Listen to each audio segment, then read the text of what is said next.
സമാധാനം ഊട്ടിയുറപ്പിക്കാൻ വേണ്ടി നടത്തിയ പരിശ്രമത്തെ തുടർന്നുണ്ടായ ഒന്നാണ്.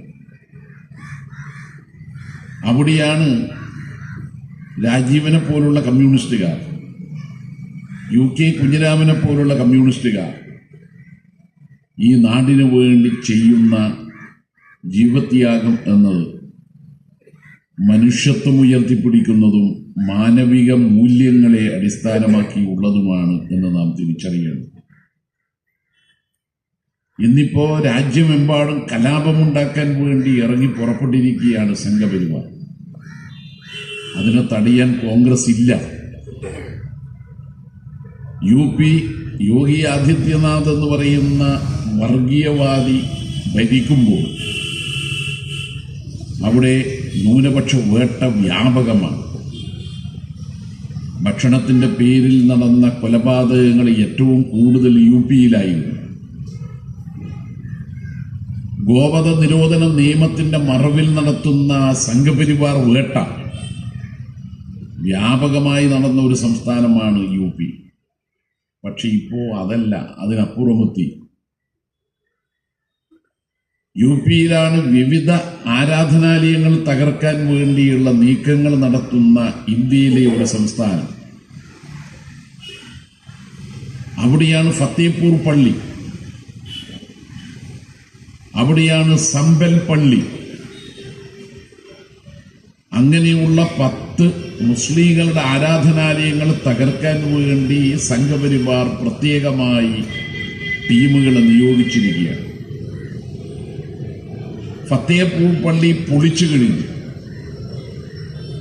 സംബൽ പള്ളി പൊളിക്കാൻ വേണ്ടിയുള്ള നീക്കം തുടങ്ങുന്നതിന്റെ ഭാഗമായിരുന്നു ഒരു പ്രാദേശിക കോടതിയിൽ നിന്ന് സർവേ നടത്താനുള്ള ഒരു ഉത്തരവ് സംഘടിപ്പിച്ചുകൊണ്ട് അവിടെ റവന്യൂ വകുപ്പിലെ ഉദ്യോഗസ്ഥന്മാരെ ഉപയോഗിച്ചുകൊണ്ട് പള്ളി സർവേ നടത്തുന്നത്.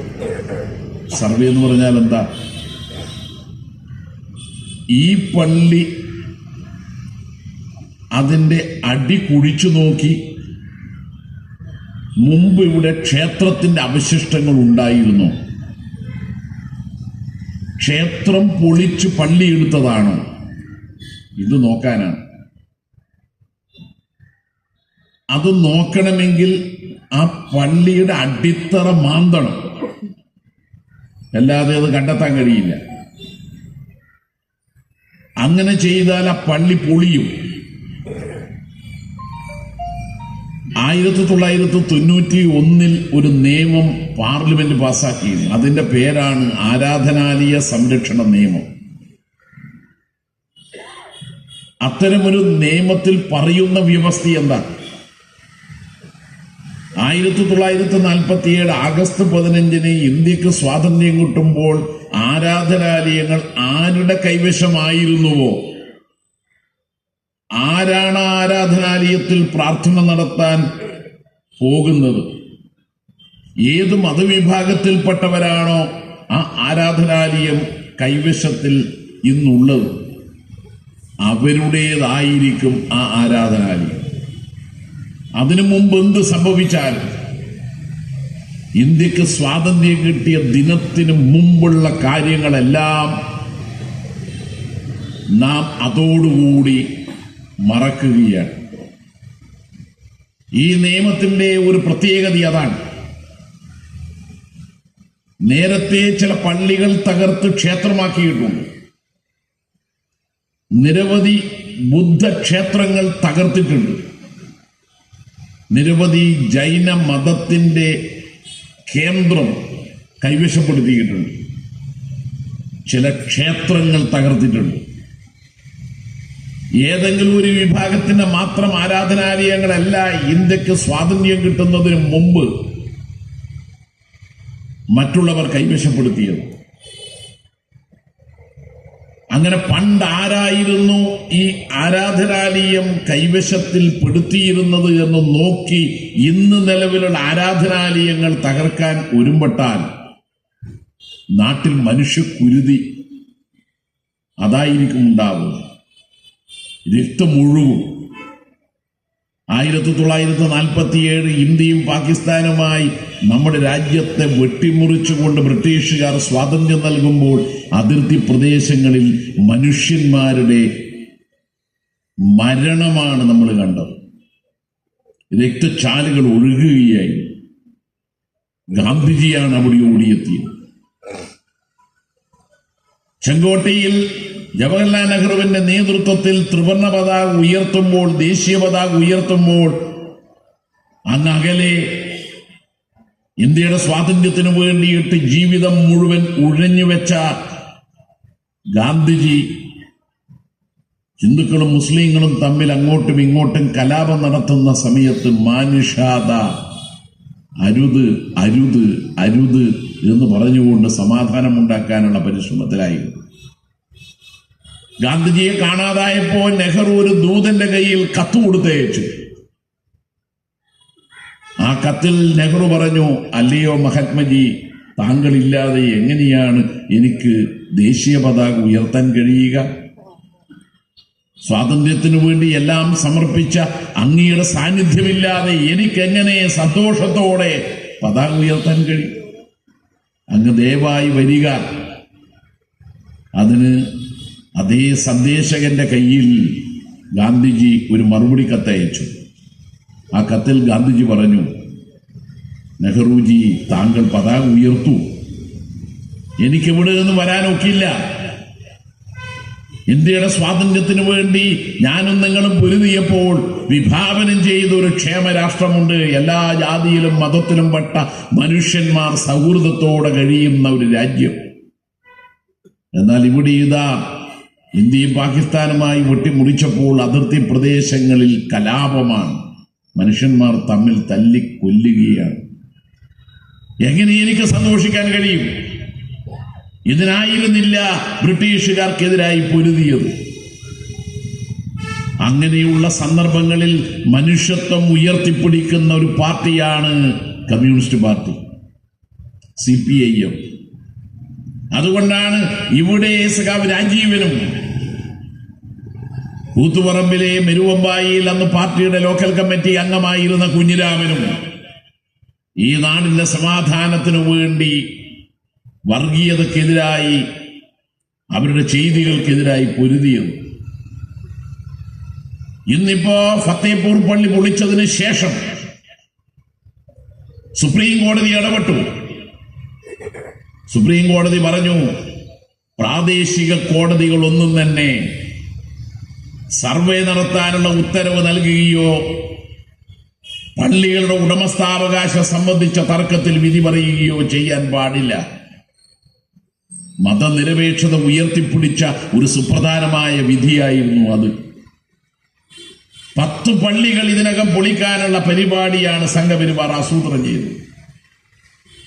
1992 ഡിസംബർ മാസം 6-ാം തീയതി അയോധ്യയിലെ ബാബറി മസ്ജിദ് 450 വർഷക്കാലത്തെ പഴക്കമുള്ള മുസ്ലിങ്ങളുടെ ദേവാലയം, അതിന്റെ 3 മിനാരങ്ങളും തകർക്കുന്നതിന് മുമ്പ് കർസേവകർ അയോധ്യയിലേക്ക് മാർച്ച് ചെയ്യുന്നതിന് മുമ്പ് ഈ നാടാകെ ഒറ്റക്കെട്ടായി അന്ന് അധികാരത്തിലുണ്ടായിരുന്ന കോൺഗ്രസിന്റെ സർക്കാരിന്, അന്നത്തെ പ്രധാനമന്ത്രിക്ക് ഒരു മാൻഡേറ്റ് കൊടുത്തു. ഒറ്റക്കെട്ടായി ഈ നാടിന്റെ ജനങ്ങൾ എല്ലാ മതത്തിലും പെട്ടവർ പറഞ്ഞു, അയോധ്യയിലെ ബാബറി മസ്ജിദ് തകർത്തുകൂടാ, അത് മതനിരപേക്ഷതയുടെ പ്രതീകമാണ്, അത് സംരക്ഷിക്കണം. അന്ന് ദേശീയോദ്ഗ്രഥന കൗൺസിൽ യോഗത്തിൽ പങ്കെടുത്തുകൊണ്ട് അന്നത്തെ CPIM-ന്റെ ജനറൽ സെക്രട്ടറി സഖാവ് ഹർകിഷൻ സിംഗ് സുർജിത്ത് അന്ന് ആ യോഗത്തിൽ പറഞ്ഞു, സാധാരണഗതിയിൽ CPIM ഭരണഘടനയുടെ 356-ാം വകുപ്പ് ഉപയോഗിക്കുന്നതിനെതിരാണ്. തെരഞ്ഞെടുക്കപ്പെട്ട ഒരു സംസ്ഥാന സർക്കാരിനെ പിരിച്ചുവിടണമെന്ന് ഞങ്ങൾ ഒരിക്കലും പറയാറില്ല.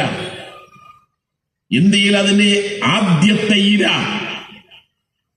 കമ്മ്യൂണിസ്റ്റ് പാർട്ടി തെരഞ്ഞെടുപ്പിലൂടെ അധികാരത്തിൽ വന്ന കേരളത്തിൽ EMSന്റെ സർക്കാരായിരുന്നു. 57-ൽ അധികാരത്തിൽ വന്ന 5 വർഷം ഭരിക്കാൻ അനുവദിക്കാതെ 59-ൽ വിമോചന സമരത്തിലൂടെ ആ ഗവൺമെന്റിനെ പിരിച്ചുവിടാൻ കോൺഗ്രസ് ഗവൺമെന്റ് തയ്യാറായി. പക്ഷെ എന്നാൽ ഇതാ ഞങ്ങളിപ്പോ പറയുന്നു,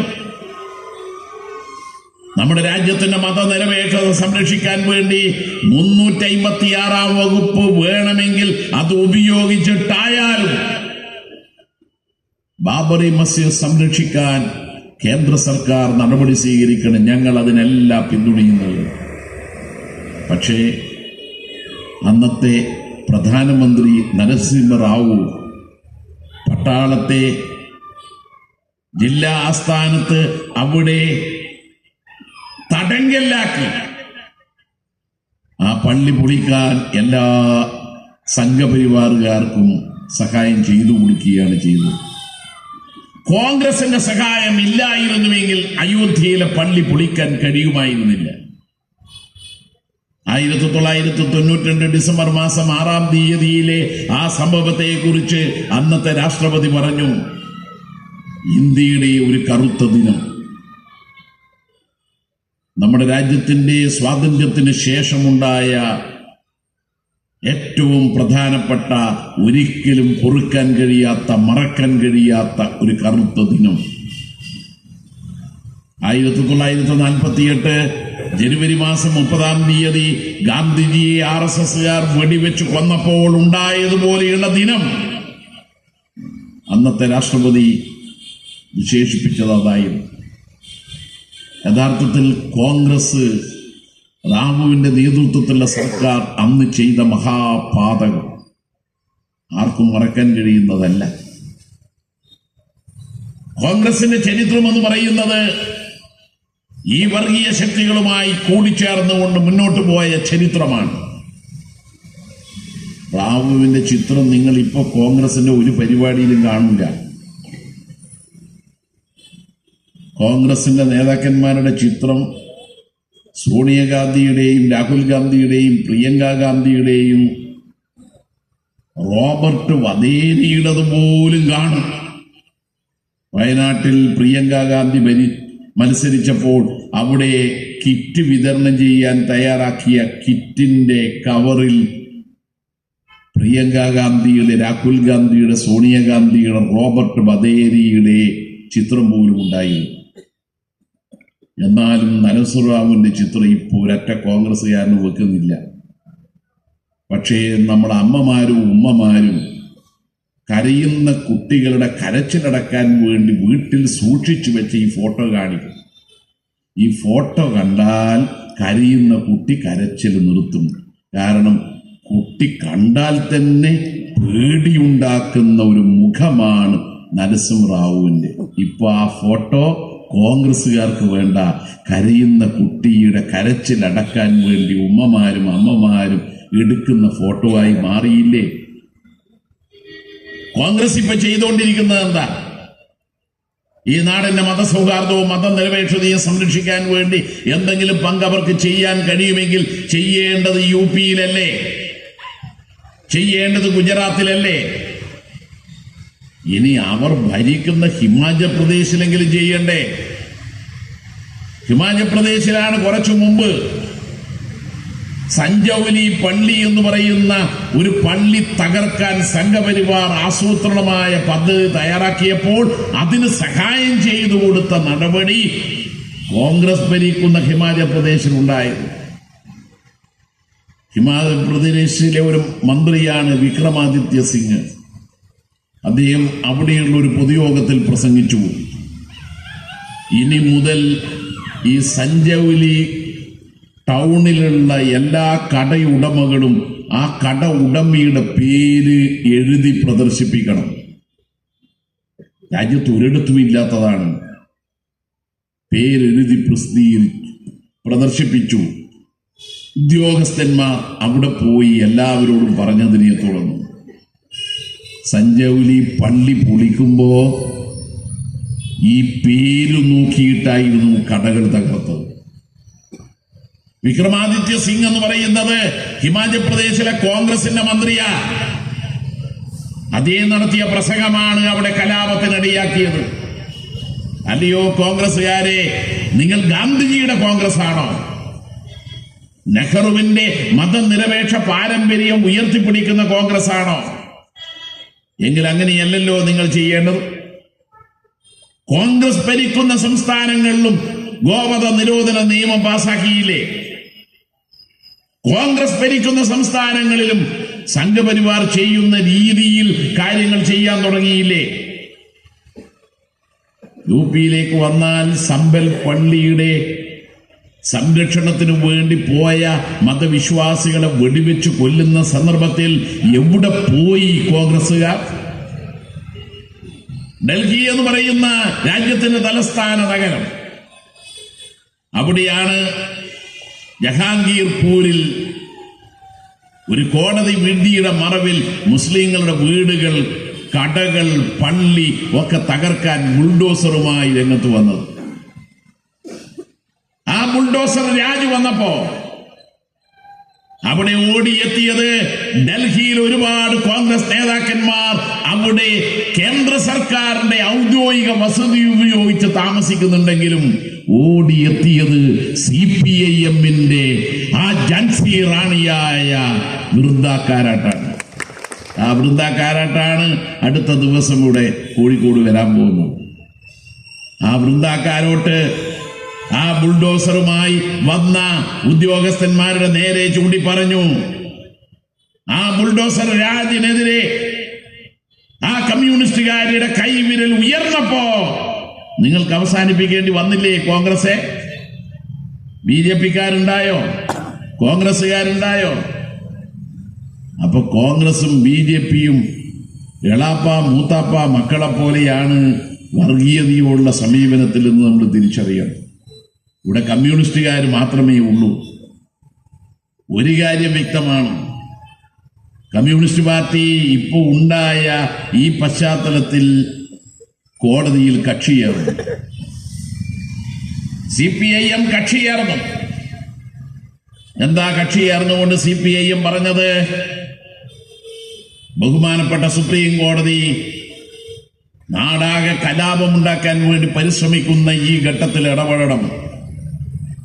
1991 ആരാധനാലയ സംരക്ഷണ നിയമം സംരക്ഷിക്കണം. ഇനി ഒരു പള്ളിയും തകർത്തുകൂടാ, ഇനി ഒരു ആരാധനാലയവും തകർത്തുകൂടാ. ഈ നിലപാട് സ്വീകരിക്കത്തക്ക നിലയിൽ ജുഡീഷ്യറി ഈ രാജ്യത്തിന്റെ മതനിരപേക്ഷത സംരക്ഷിക്കാൻ രംഗത്ത് വരണം. CPIM ഇതുപോലെയുള്ള നിരവധി ഘട്ടങ്ങളിൽ ഇടപെട്ടിട്ടുണ്ട്. നേരത്തെ നിങ്ങൾക്ക് ഓർമ്മയുണ്ടാവും, സംഘപരിവാർ കൊണ്ടുവന്നിട്ടുള്ള ഒരു നിയമം, ഇലക്ടറൽ ബോണ്ട് നിയമം. ആ നിയമം കൊണ്ടുവന്നപ്പോ നമ്മുടെ രാജ്യത്തിലെ പ്രധാനപ്പെട്ട 2 രാഷ്ട്രീയ പാർട്ടികൾ BJP-യും കോൺഗ്രസും കോർപ്പറേറ്റുകളുടെ കയ്യിൽ നിന്ന് കോടികൾ സംഭാവന വാങ്ങി. ആ നിയമത്തിന്റെ പ്രത്യേകത എന്താ? കോർപ്പറേറ്റുകളുടെ കയ്യിൽ നിന്ന് ഏത് രാഷ്ട്രീയ പാർട്ടി എത്ര തുക വാങ്ങിയെന്ന് സർക്കാർ പോലും ചോദിക്കാൻ പാടില്ല. ഇലക്ഷൻ കമ്മീഷന് കണക്ക് കൊടുക്കണ്ട, ആദായ നികുതി വകുപ്പിന് കണക്ക് കൊടുക്കണ്ട, രഹസ്യമായി വെക്കാം. BJP-ക്ക് കിട്ടിയത് 7000 കോടി ഉറുപ്പിക, കോൺഗ്രസിന് കിട്ടിയത് 3000 കോടി ഉറുപ്പിക. രാഹുൽ ഗാന്ധിയുടെ ഭർത്താവ് റോബർട്ട് ബദേരിയില്ലേ, ആ റോബർട്ട് BJP-ക്ക് കൊടുത്തത് 180 കോടിയാണ്. ആ പൈസ കൊടുക്കാൻ കാരണം എന്താ? ഭൂമി ഇടപാട് സംബന്ധിച്ച കേസിൽ റോബർട്ട് പ്രതിയായി. റോബർട്ട് രാജസ്ഥാനിൽ ഭൂമി വാങ്ങിക്കൂട്ടി, എന്നിട്ട് ചുളു വിലക്ക് സർക്കാരിൽ നിന്ന് അതെല്ലാം തട്ടിക്കൂട്ടുന്നതിനെതിരായ പ്രതിഷേധം ഉയർന്നു വന്നപ്പോ ഒരു കേസ് എടുക്കേണ്ടി വന്നു. ആ കേസ് ഒതുക്കുന്നതിനാണ് 180 കോടി ഉറുപ്പിക ഇലക്ടറൽ ബോണ്ടിലൂടെ റോബർട്ട് കൊടുത്തത്. ഈ പൈസ ആരൊക്കെ ആർക്കൊക്കെ കൊടുത്തു എന്ന വിവരം പുറം ലോകം അറിഞ്ഞത് എങ്ങനെയാ? CPIM-ന്റെ അന്നത്തെ ജനറൽ സെക്രട്ടറി സഖാവ് സീതാറാം യെച്ചൂരി സുപ്രീം കോടതിയിൽ ഹർജി കൊടുത്തിട്ട. സുപ്രീം കോടതിയിൽ ആ ഹർജിയിൽ CPIM പറഞ്ഞു, ഇന്ത്യയിൽ ഒരൊറ്റ രാഷ്ട്രീയ പാർട്ടി മാത്രമാണ് ഈ ഇലക്ടറൽ ബോണ്ടിനെതിരെ കോടതിയെ സമീപിച്ചത്. സുപ്രീം കോടതിയുടെ അന്നത്തെ ചീഫ് ജസ്റ്റിസ് CPIM വക്കീലിനോട് ചോദിച്ചു, നിങ്ങളുടെ പാർട്ടിക്കും കാശ് കിട്ടുമല്ലോ, എന്തിനാണ് പിന്നെ നിങ്ങൾ എതിരെ ഹർജിയുമായി വന്നത്?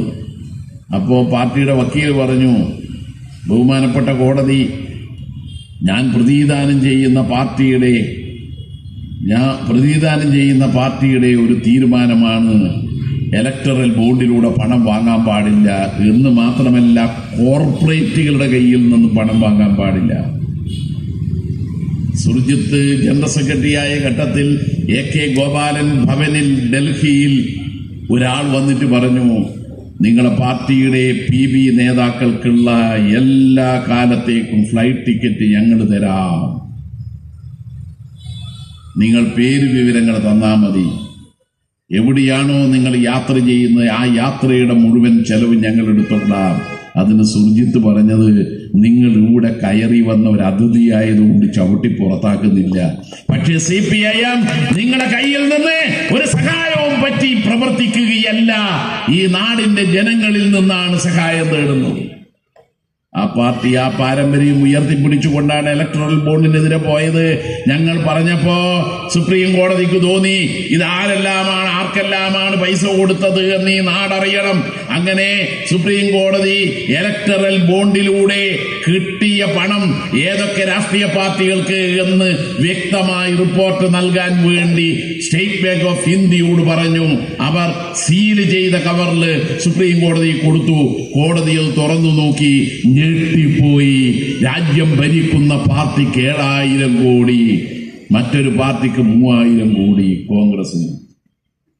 അതല്ലേ നിങ്ങൾ ചെയ്ത്? അത് പിന്നീട് നിയമം റദ്ദാക്കിയത് കൊണ്ടല്ലേ ഇപ്പം ഇലക്ടറൽ ബോണ്ടിലൂടെ പണം പിരിക്കാൻ കഴിയാത്തത്? ആ നിയമം റദ്ദാക്കാൻ കാരണം CPM ഇടപെടലാണ്. അതുമാത്രമല്ല, CPIM ഈ നാടിന്റെ നിയമവ്യവസ്ഥയെ സംരക്ഷിക്കാൻ വേണ്ടി നടത്തിയ പോരാട്ടം നിങ്ങൾ ഓർക്കുന്നുണ്ടാവും. മുഹമ്മദ് യൂസഫ് തരിഗാമി CPIM കേന്ദ്ര കമ്മിറ്റി അംഗമാണ്, ജമ്മു കാശ്മീരിലാണ്. അദ്ദേഹത്തെ മറ്റു നേതാക്കളെ പോലെ വീട്ടുതടങ്കലിലാക്കി. അന്ന് വീട്ടുതടങ്കലിലാക്കിയപ്പോ അദ്ദേഹത്തെ കാണാൻ CPIM ജനറൽ സെക്രട്ടറി എന്ന നിലയിൽ അനുവദിക്കണമെന്നുള്ള ഒരു ഹർജി അന്ന് കൊടുത്തു. അനുവദിച്ചില്ല. അങ്ങനെ സീതാറാം യെച്ചൂരി സുപ്രീം കോടതിയെ സമീപിച്ചു. ആ ഹർജിയിന്മേൽ തീരുമാനം വന്നത് യെച്ചൂരിക്ക് അദ്ദേഹത്തെ പോയി കാണാം, അദ്ദേഹത്തിന് ആവശ്യമായ ചികിത്സ നൽകാൻ സർക്കാർ നടപടികൾ സ്വീകരിക്കണം. അത് രണ്ടും കോടതി അനുവദിച്ചു. അതേ സമയത്ത് അന്ന് ഡൽഹിയിലെ പ്രധാനപ്പെട്ട കോൺഗ്രസ് നേതാക്കളിൽ ഒന്നായിരുന്നു ഗുലാം നബി ആസാദ്. അദ്ദേഹവും യെച്ചൂരിയും ഒരേ ഫ്ലൈറ്റിലാണ് ഡൽഹിയിൽ നിന്ന് പുറപ്പെട്ടത്. രണ്ട് പാർട്ടികളുടെയും നേതാക്കന്മാരെ ജമ്മു കാശ്മീരിൽ പോയി കാണാൻ BJPക്കാർ അനുവദിച്ചില്ലെന്ന് മാത്രമല്ല, ആ എയർപോർട്ടിൽ നിന്ന് പുറത്തിറങ്ങാൻ പറ്റില്ല. യെച്ചൂരി ഉടൻ മടക്ക ഫ്ലൈറ്റിൽ ഡൽഹിയിൽ വന്ന് സുപ്രീം കോടതിയിൽ ഹർജി കൊടുത്തു. ഗുലാം നബി ആസാദ് അവിടെ തന്നെ ഇരിപ്പായി, ഒന്നും ചെയ്തില്ല. യെച്ചൂരി കോടതിയിൽ പോയി ഉത്തരവും വാങ്ങി, വീണ്ടും പോയി കണ്ടു. യൂസഫ് തരിഗാമിയെ ഡൽഹിയിലേക്ക് കൊണ്ടുവന്ന് എയിംസിൽ ഹോസ്പിറ്റലിൽ അഡ്മിറ്റ് ചെയ്തു, ചികിത്സയും നടത്തി. ഇങ്ങനെ എന്തെല്ലാം ജനകീയ പ്രശ്നങ്ങളുണ്ടോ അതിലൊക്കെ ശരിയായി ജനങ്ങളുടെ പക്ഷത്തു നിന്നുകൊണ്ട് ഇടപെടുന്ന ഒരു പാർട്ടിയായി CPIM മാറി. ആ CPIM തകർക്കാനാണ് ഇക്കൂട്ടരെല്ലാം പരിശ്രമിക്കുന്നത് നോക്കണം. കൂടി ആരൊക്കെയാ? UDFും BJPയും സുഡാപ്പിയും ജമാഅത്തെ ഇസ്ലാമി എല്ലാം ചേർന്ന് അവരുടെ കൂടെ വലതുപക്ഷ മാധ്യമങ്ങൾ. ഇക്കഴിഞ്ഞ ദിവസത്തെ 1-2 ഉദാഹരണം മാത്രം പറയുക. ഈ വലതുപക്ഷ മാധ്യമങ്ങൾ ചെയ്യുന്നത് കഴിഞ്ഞ കുറച്ച് ദിവസങ്ങളായി പെരിയ കേസ് ഒരു ചർച്ചയാണ്. കാസർഗോഡ് ജില്ലയിലാണ്, കാഞ്ഞങ്ങാടിനടുത്താണ് പെരിയയിൽ കുറച്ച് വർഷം മുമ്പ് 2 പേർ കൊല്ലപ്പെട്ടു. ആ കേസിന്റെ വിധി വന്നു. CBI കോടതിയിൽ നിന്ന് വിധി വന്നു. ഡിസംബർ മാസം 28-ാം തീയതിയാണ് വിധി. ഡിസംബർ 29 മാതൃഭൂമി പത്രത്തിന്റെ മുൻ പേജിൽ മിക്കവാറും മുഴുവൻ കോളവും, ഇന്നർ പേജിൽ 7-8 പേജുകൾ മുഴുവൻ. ആ 7-8 പേജുകളിൽ മറ്റൊരു വാർത്തയുമില്ല, എല്ലാം പെരിയ കേസ്. അങ്ങനെ 3 പേജ് ഏതാണ്ട് മുഴുവൻ, 2 പേജ് മുഴുവനായി. അങ്ങനെ വാർത്ത കൊടുത്തപ്പോ ആ വാർത്തയുടെ തലക്കെട്ടുകൾ നിങ്ങളൊന്ന് നോക്കണം. മുൻ പേജിലെ തലക്കെട്ട് പെരിയ ഇരട്ടക്കൊല സത്യം തെളിഞ്ഞു. ഇന്നർ പേജിലെ തലക്കെട്ട് CPIM തുലഞ്ഞു.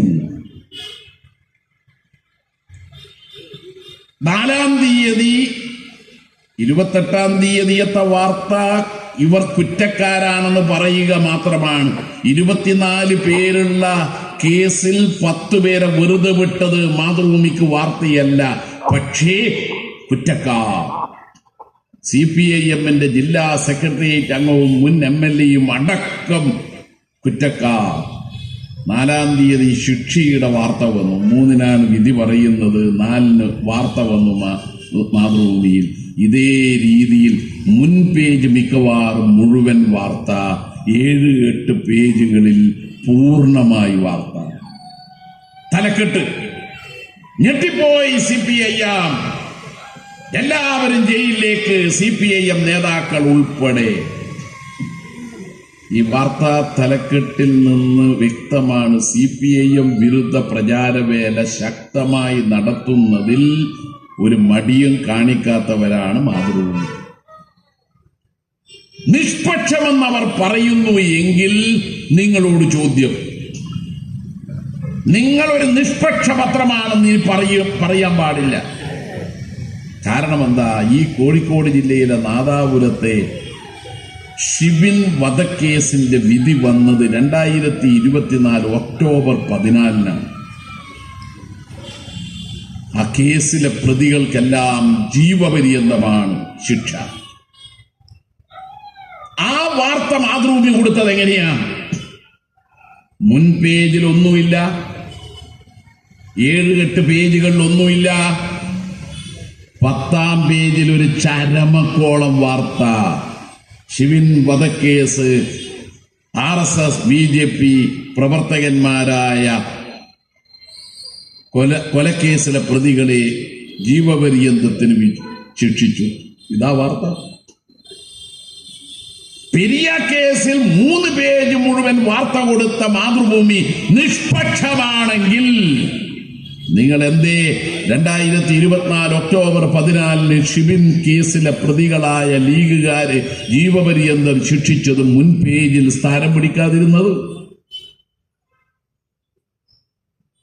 2024 ഒടുവിലും 25 ആദ്യവുമായിട്ടാണ് കണ്ണൂരിലെ കണ്ണപുരത്തെ റിജിത്ത് വധക്കേസിലെ പ്രതികളായ BJP-ക്കാർക്ക് ആദ്യം കുറ്റക്കാരെന്നും ജീവപര്യന്തം തടവിനും ശിക്ഷ വിധിച്ചുകൊണ്ടുള്ള വിധി വരുന്നത്. അത് രണ്ടും എങ്ങനെയാണ് നിങ്ങൾ കൊടുത്തത്? കുറ്റക്കാരാണെന്ന് പറയുന്ന വാർത്തയിൽ മുൻ പേജിൽ ഒരു ചരമക്കോളം, പിന്നീട് കോഴിക്കോടുകാർ കാണൂലാതെ നാട്ടുവർത്തമാനം എന്ന് പറയുന്ന ഒരു പ്രാദേശിക പേജുണ്ട് അവിടെ കണ്ണൂർ കാസർഗോഡ് ജില്ലകളിൽ. ആ നാട്ടുവർത്തമാനം എന്ന് പറയുന്ന പ്രാദേശിക പേജിൽ പെരിയ കേസിൽ നിങ്ങൾ കൊടുത്തത് 3 മുഴുവൻ പേജിൽ സംസ്ഥാനത്താകെ. എന്നാൽ റിജിത്തിന്റെ വധവുമായി ബന്ധപ്പെട്ട ശിക്ഷയെക്കുറിച്ച് നിങ്ങൾ 2 തവണ കുറ്റക്കാരാണെന്ന് കോടതി പറഞ്ഞപ്പോഴും ജീവപര്യന്തം തടവിന് ശിക്ഷിച്ചപ്പോഴും കൊടുത്ത വാർത്തയെന്ന് പറയുന്നത് മറ്റൊന്നുമല്ല. അത് 1-ാം പേജിൽ ചരമക്കോളത്തിന്റെ രീതിയിൽ, പിന്നീട് നാട്ടുവർത്തമാനം എന്ന് പറയുന്ന പ്രാദേശിക പേജിൽ ആ ജില്ലയിൽ മാത്രം കിട്ടുന്ന പ്രാദേശിക വാർത്ത. ഇതാണോ പത്രധർമ്മം?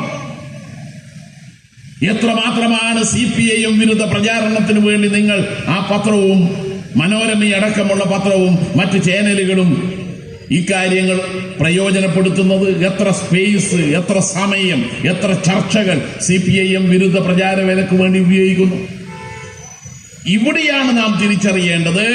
UDF-ഉം BJP-യും സുഡാപ്പിയും ജമാഅത്തെ ഇസ്ലാമിയും ചേർന്ന് നടത്തുന്ന രാഷ്ട്രീയമായ CPIM വിരുദ്ധ ഇടതുപക്ഷ വിരുദ്ധ പ്രചാരവേലയോടൊപ്പം വലതുപക്ഷ മാധ്യമങ്ങളും ചേർന്നിരിക്കുന്നു എന്നത്.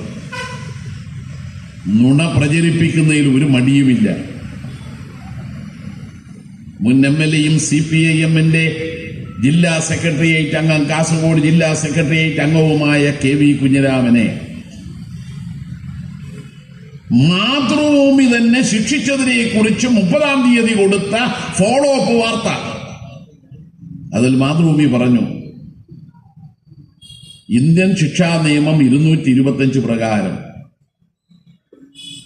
2 വർഷത്തേക്ക് മാത്രമേ ശിക്ഷിക്കാൻ നിയമം അനുവദിക്കുന്നുള്ളൂ. പക്ഷേ ഇതൊരു കൊലക്കേസ് ആയതുകൊണ്ട് കുഞ്ഞിരാമൻ അടക്കമുള്ള CPM നേതാക്കളെ 5 വർഷത്തേക്ക് ശിക്ഷിച്ചു. അതാ വാർത്ത. ഇനി എന്താ കുഞ്ഞിരാമൻ അടക്കമുള്ള പാർട്ടി നേതാക്കളെ പേരിലുള്ള കേസ്? പെരിയ കേസും CPM-ഉം തമ്മിലുള്ള ബന്ധം എന്താ? പെരിയ കേസ് ആ സംഭവം ഉണ്ടായപ്പോൾ തന്നെ CPIM പറഞ്ഞു, ഈ സംഭവം രാഷ്ട്രീയ കേസല്ല, ഇത്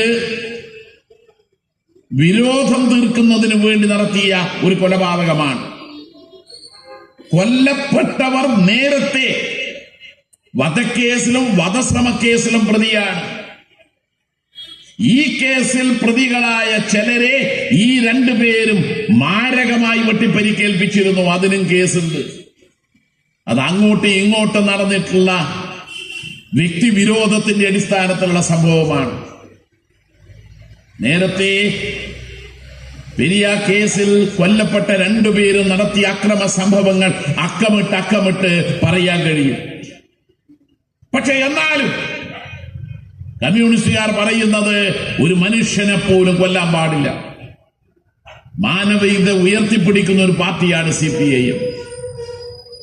ഏത് രാഷ്ട്രീയത്തിൽപ്പെട്ടവരായാലും ആളുകളെ കൊല്ലുക എന്നത് പരിഹാര മാർഗമല്ല. ഈ നിലപാടാണ് CPM-ന്.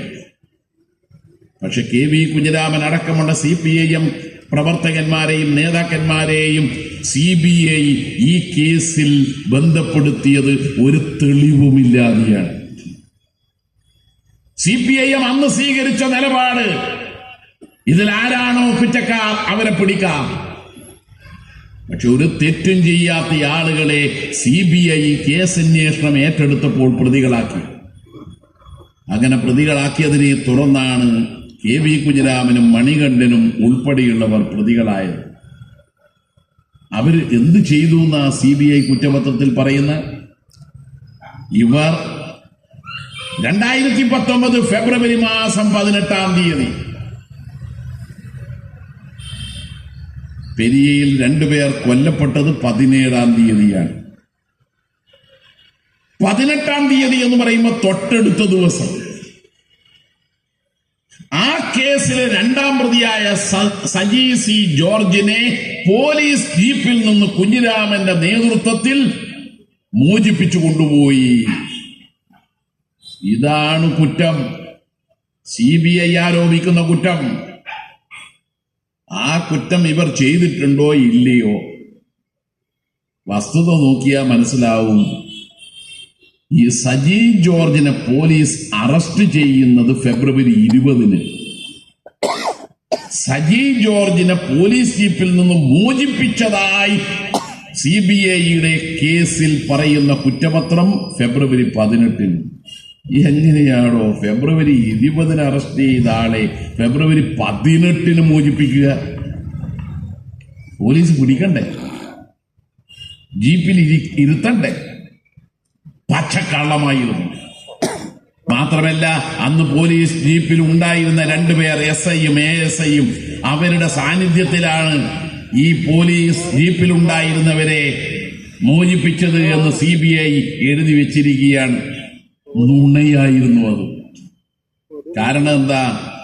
ഈ മോചിപ്പിച്ചു എന്ന കള്ളക്കേസ് CBI എടുത്ത സമയമുണ്ടല്ലോ, ഫെബ്രുവരി 18 രാത്രി.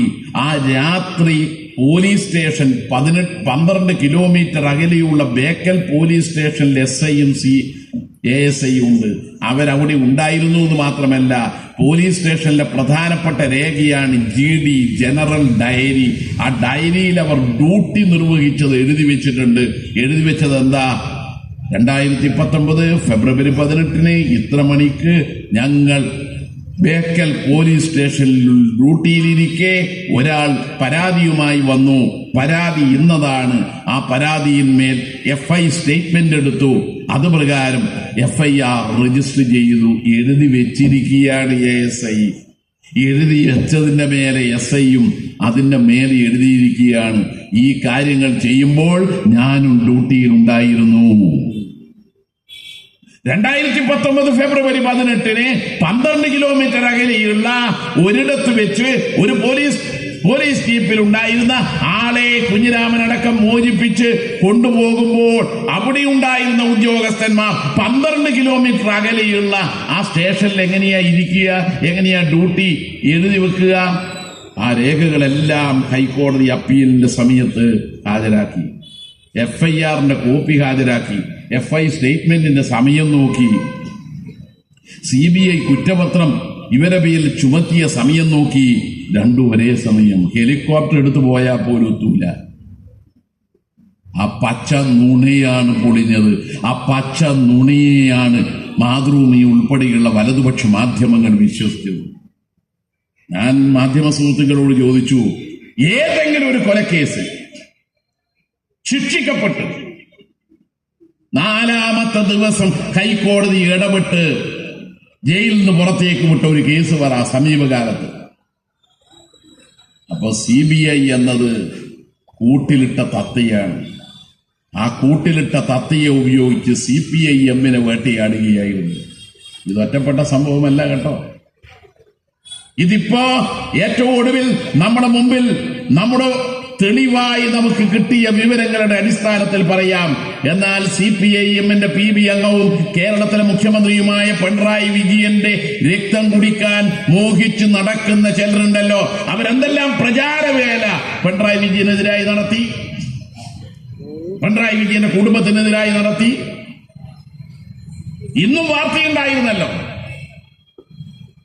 ഒരു കമ്പനിയിൽ ജോലി ചെയ്ത് അതിനുള്ള സേവനം, അതിനുള്ള പ്രതിഫലം പറ്റിയതിന് എല്ലേ മാസപ്പടി എന്നും പറഞ്ഞുകൊണ്ട് ആ കുഴൽനാടൻ കോടതിയെ സമീപിച്ചത്, നിയമസഭയെ പറഞ്ഞത്.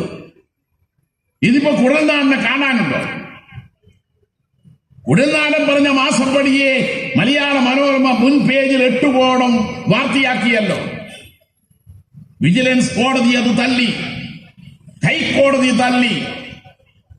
എന്താ ഉയർത്തിക്കൊണ്ടുവന്ന വാദം? മുഖ്യമന്ത്രി സ്ഥാനത്തിരുന്നുകൊണ്ട് പിണറായി വിജയൻ CMLR കമ്പനിക്ക് വേണ്ടി 2 സഹായം ചെയ്തു കൊടുത്തു. 1, കരിമണൽ ഖനനത്തിന് അനുമതി കൊടുത്തു. 2, റവന്യൂ ഭൂമി ലീസിന് കൊടുത്തു. കോടതി ചോദിച്ചു മാത്യു കുഴൽനാടനോട്, അതിന്റെ രേഖകൾ എവിടെ?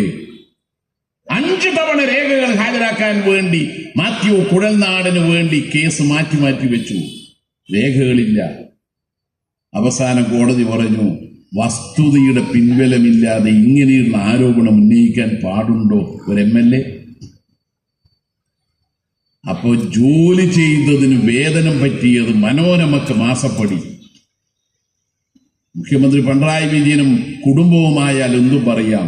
ഇതേ പിണറായി വിജയൻ ഭാര്യ കമലയുടെ പേരിൽ സിംഗപ്പൂരിൽ ഹോട്ടലുണ്ടെന്ന് ഒരു പത്രത്തിൽ വാർത്ത വന്നില്ലേ?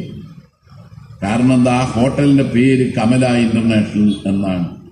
പിണറായി വിജയന്റെ ഭാര്യന്റെ പേരും കമല എന്നാണ്. എന്റെ പ്രദേശത്ത് മുമ്പ് സരിത ഒരു പ്രധാനപ്പെട്ട വിവാദ നായികയായപ്പോ പേരാവൂരിൽ സോളാർ തട്ടിപ്പിന്റെ വീരനായികയാണല്ലോ സരിത. അപ്പോ പേരാവൂരിലെ ഒരു തുണിക്കട, അതിന്റെ പേര് സരിത ക്ലോത്ത് മാർട്ട് എന്നായി. ഈ പേര് കണ്ടപ്പോ ആളങ്ങോട്ട് പോകാണ്ടായി. ഇതാ പെണ്ണും പിള്ളേന്റെ ആണെന്ന് പോലും പ്രചരിപ്പിച്ചു. അവസാനം അയാൾ പറഞ്ഞു, ഞാൻ എൻ്റെ മോളെ പേരാണ് ഈ കടത്ത് കൊടുത്തത്, ഇനി ആരും വരുന്നില്ലെങ്കിൽ ഞാനത് മാറ്റാ പേര്. അങ്ങനെ ആ തുണിക്കടിയുടെ പേര് മാറ്റി. അതുപോലെ നമ്മുടെ കുടുംബത്തിലെ ഭാര്യമാരെ പേര് മാറ്റാൻ പറ്റുമോ? ഇങ്ങനെ മാധ്യമങ്ങൾ പ്രചാരവേല കേരളത്തിൽ നടത്തിയില്ലേ?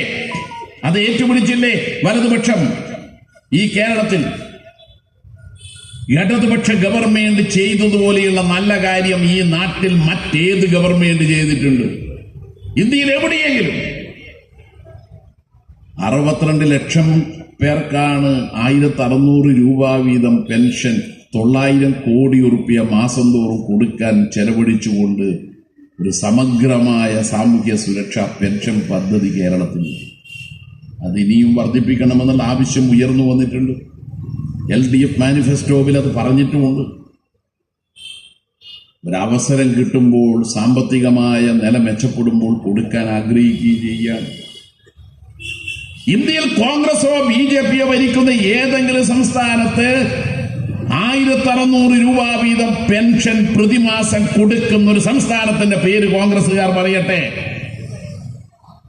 കോൺഗ്രസുകാർ തോറ്റ ഒരു തെരഞ്ഞെടുപ്പാണല്ലോ ഹരിയാനയിൽ ഈയിടെ നടന്നത്. അതും AAP പാർട്ടിയെ കൂട്ടുപിടിക്കാത്ത ധിക്കാരത്താൽ, അഹങ്കാരത്താൽ തോറ്റത്.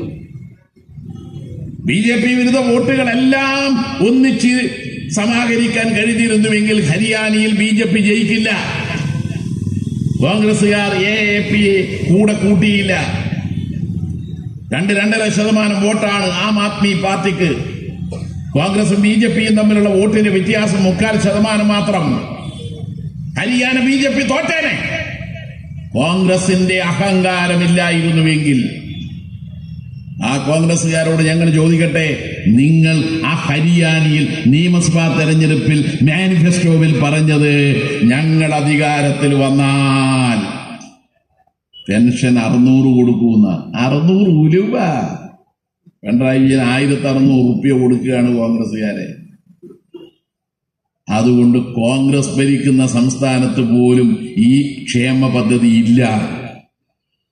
5 ലക്ഷം പാവങ്ങൾക്ക്, വീടില്ലാത്ത പാവങ്ങൾക്ക് വീട് വെച്ചു കൊടുത്ത ഒരു സംസ്ഥാനത്തിന്റെ പേര് കേരളമല്ലാതെ വേറെ ഏത് പറയാനുണ്ട് ഇന്ത്യയിൽ?